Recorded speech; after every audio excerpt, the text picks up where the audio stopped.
Hey, what's going on, guys? In today's video, it is Breaking 100, episode number 3. I can't believe we're 3 episodes in already. For those who haven't been here before, check out episode 1 and episode 2. Episode 1 was the unboxing of these brand new MacGregor MT86 irons. We had them built in spec for me in my game, and we're going to help you guys break 100 here. So episode 1 was the receiving, the unboxing, and talking about the initial. Episode 2 was discussing on the course what I felt feel-wise. It's actually foolish of me that I took the irons out and started playing them without really working on anything at home.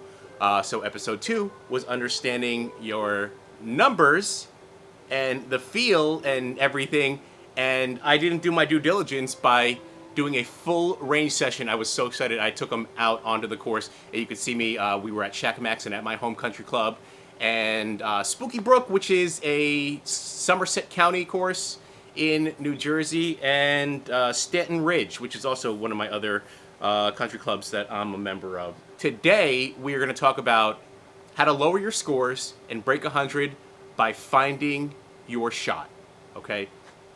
Finding your go-to shot. You often hear it like, oh, that's somebody's go-to, right? I wish we all had a go-to like Tiger. To understand your go-to shot, you need to understand the tendencies of your swing and what you can and can't do. Everyone that I play with who is a relatively high handicap, right, 15 and over, they make the same mistakes. They miss greens in regulations, they overestimate their distances, they don't have a go-to shot, they don't understand what's going to happen with the club and what the club face, angle, and ball relationship really truly is.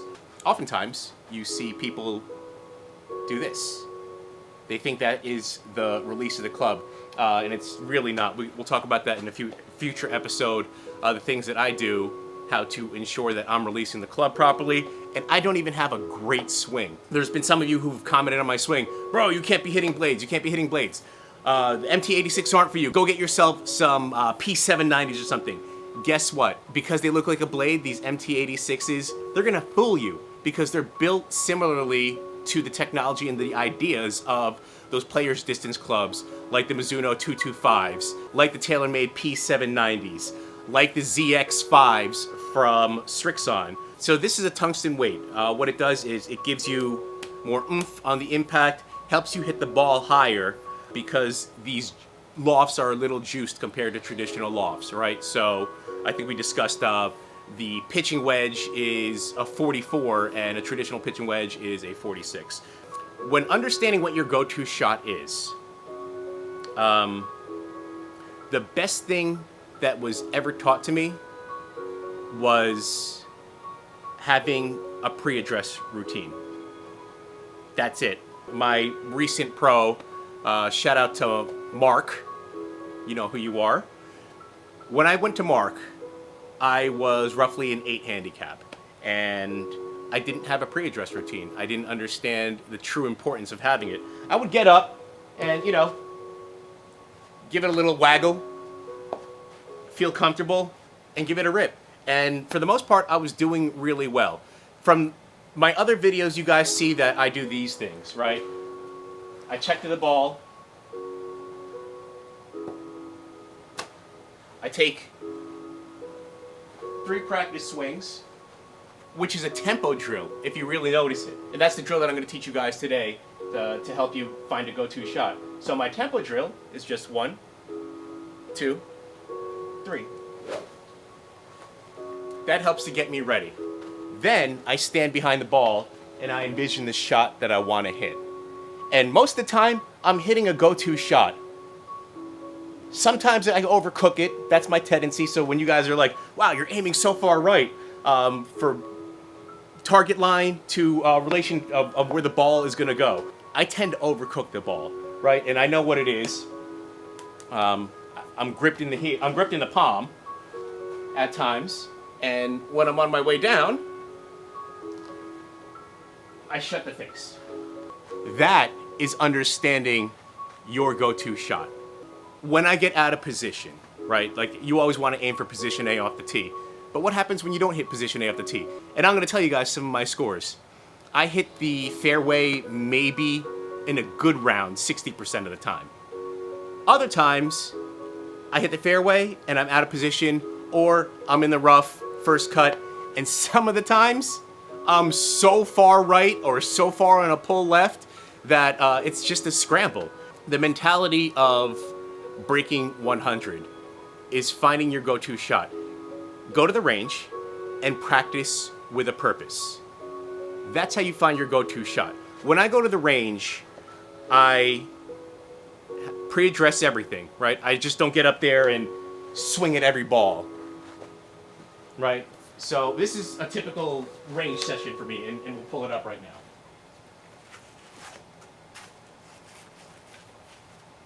I'm actually bending down to replace this. So here's my typical range session. I will take roughly 15, 20 balls, and I'll just do this drill, right? Quarter way back, quarter way through. Quarter way back, quarter way through. And I'll just hit balls like that. Helps to get your body engaged.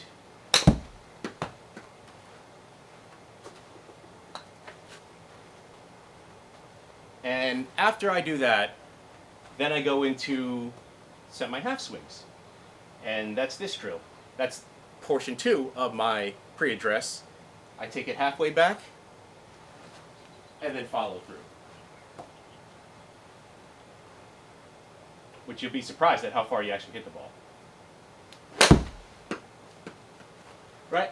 Not even giving anything into it. After I'm warmed up, then I practice with a purpose. I hit shots towards targets, and I see what my tendencies are. That's how I found out what my go-to shot was. Before I worked with Mark, my go-to shot was actually a baby cut. And in working with Mark, we developed a baby draw. I find my go-to shot for every club in the bag. So irons, it's pretty much the same. When it gets to woods, you want to have that too. It helps to develop your confidence because this game is as hard as it is right now. So imagine going up to the tee like I am right now. I'm in the middle of swing changes. Sometimes I have no idea where the ball's going, and that affects how I play. That affects if I have fun, how I interact with myself and my mentality on the golf course. The best that you could do is set yourself up for success by having as much confidence when you step to the ball as possible. I will do call-outs on the range. Hey, I'm going to aim at that target. It's 105 yards. I'm going to hit my sand wedge there, and I'll do that for 10 to 15 shots. Try to get 10 to 15 in a row onto the green, and then it'll be other things like, now let's work it with a baby draw. Let's work it with a straight ball. And that's what my range session will typically be like.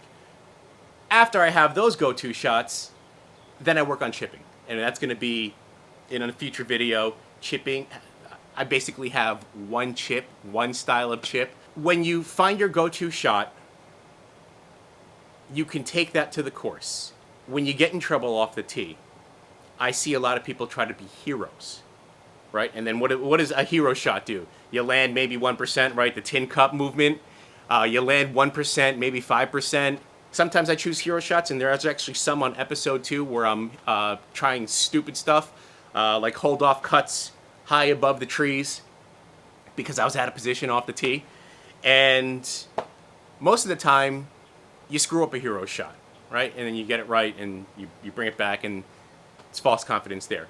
What you want to have is legitimate confidence. You're out of position, you're in the trees, have a go-to shot for out of the trees, right? So my go-to shot for out of the trees, a low punch. Ball on the back foot, shut the face, punch it out. When you have a go-to shot and you have a go-to shot for each scenario that you're going to establish on the course, thick lie, chunky lie, no lie, thin lie, you have the ability to get up and down or advance the ball, okay? As a 30 handicap about, your main goal is to get the ball onto the green and 2-putt. Get the ball onto the green and 2-putt. So trying hero shots without knowing how to accomplish the hero shot or not having a go-to shot is only going to make it worse. When you see those people who just back and forth, goes left, goes right, goes left, goes right. We were all there. I'm not knocking you. But if you had a plan to execute, right? You wouldn't choose a route to your supermarket by just getting in the car and say, oh, let's just zigzag our way there. You would try to find the best route to your local supermarket, especially if you're going there often. It's the same thing. Tee to green is you going to your supermarket. Now that you have your go-to shot, you can think off the tee, this is where I'm going to go. And if I'm out of position, these are the things that I can do. I'm not a PGA instructor. Never saying that. I'm just regurgitating information that was taught to me as I was going about my golf journey. I didn't have a legitimate golf lesson until about 7 years ago when I joined my country club. God, imagine what it could have been had I had this information, and I've been playing 16 years. So, you know, here's my go-to shot. I check it. You know, I do my pre-address routine.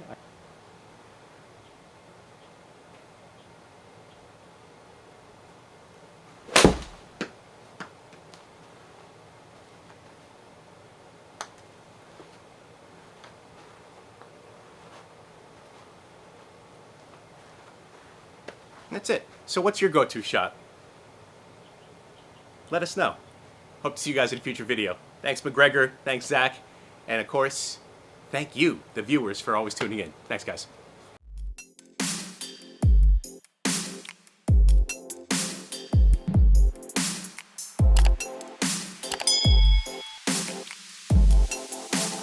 DJ Yoshi, baby.